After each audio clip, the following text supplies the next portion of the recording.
Here's a true story about how a home buyer can lose a unit even before making their offer.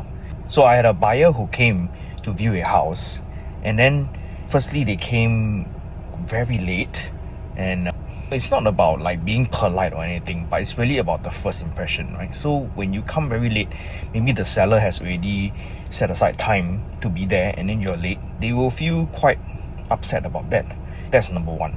And then the buyer walked into the house and started to just touch stuff, right? This is even after I have explained that, hey, maybe if you want to open a cupboard, just let me know, I'll open it for you.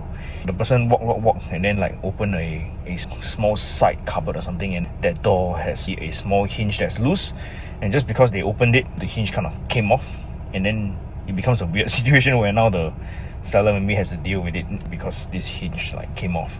Yeah, so that's like strike two, right? And people don't feel comfortable already.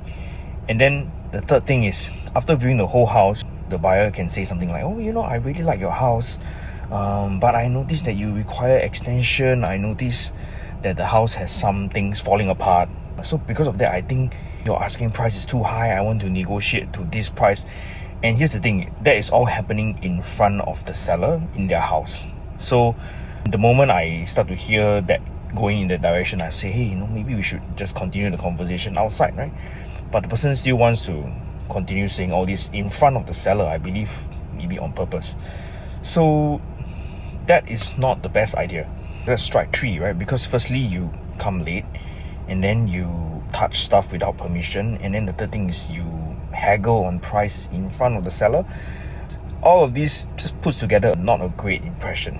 So long story short, the seller just decides to sell it to another person for honestly a very good price that I think this buyer might have wanted. But just because sometimes the etiquette is not observed, things don't go well. So my advice when I serve buyers is to just go into a house, smile, greet the owner if they are there, ask for permission before you touch anything, come on time, say thank you, and then when you leave the house, if you have any interest, that's when you can speak to the representing agent about how you feel about the house. So that's some pro tips for you home buyers, especially if you are going on your own.